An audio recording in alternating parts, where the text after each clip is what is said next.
Hello! In this video I'm going to be cutting a D20 from this beautiful piece of gneiss. Gneiss is a metamorphic rock, meaning it's a combination of several other minerals that have been pressed together through intense heat and pressure. This creates beautiful banding and texturing. This stone here is mostly biotite with bands of white quartz.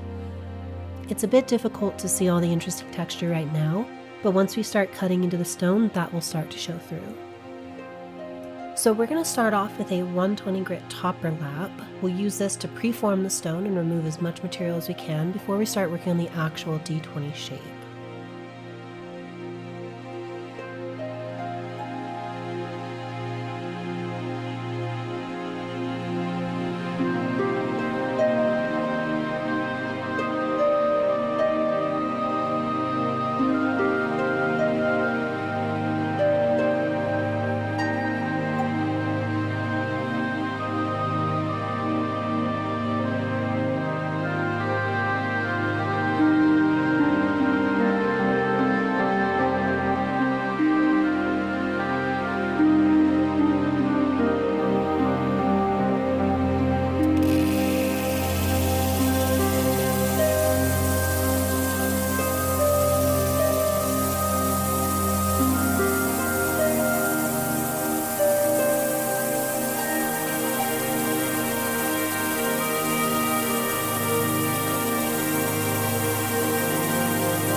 Okay, so here is our preforming step finished.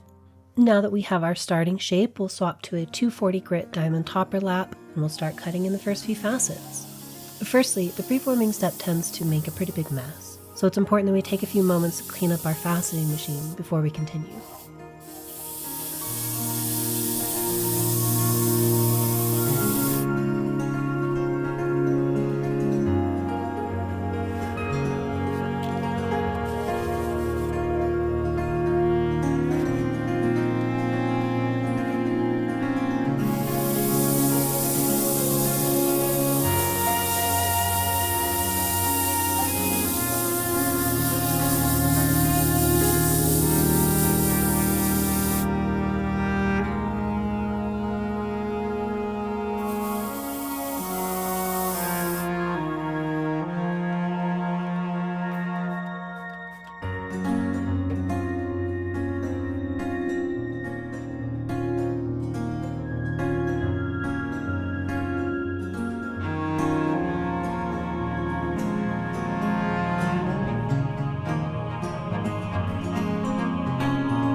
So we have our first 10 facets brought in on the 240 grit.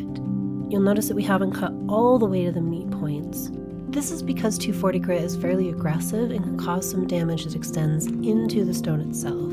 So we have to leave a bit of room so we can cut through that damage on a less aggressive lap. To do this, we'll be switching over to a 600 grit lightning lap. This lap is a semi-cutting pre-polishing lap, which will allow us to bring the facets into the final shape, as well as pre-polish at the same time.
With our pre-polishing done, we can move on to the final polishing step. This will be done on a Spectra Ultra lap, which is a plastic lap that has cerium oxide embedded into the plastic.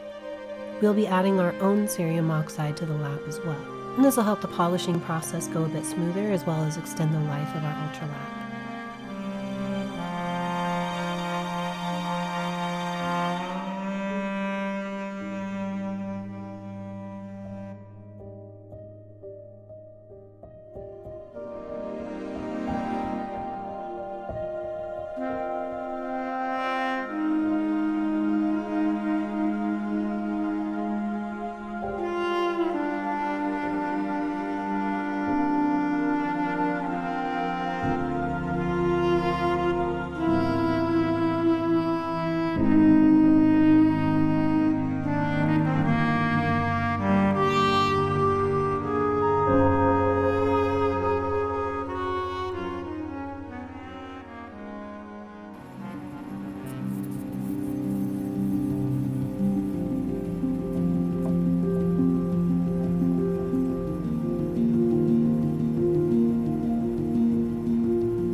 So there's our first side polished, and look at how beautiful that texture and banding is.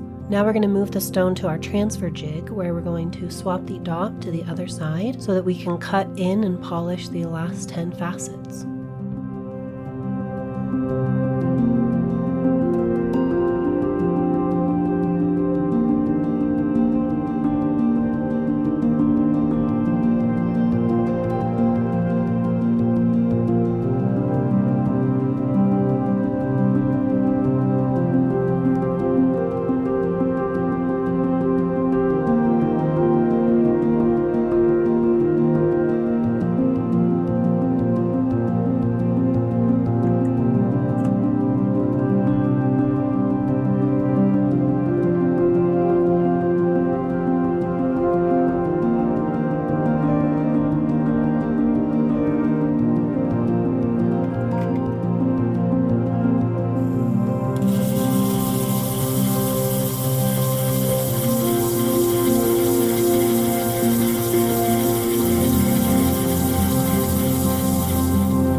Now that all of our faceting is done, we're going to pop the stone off the dot, cut out some numbering masks on our CNC machine, sandblast them in, paint them, and then we're done.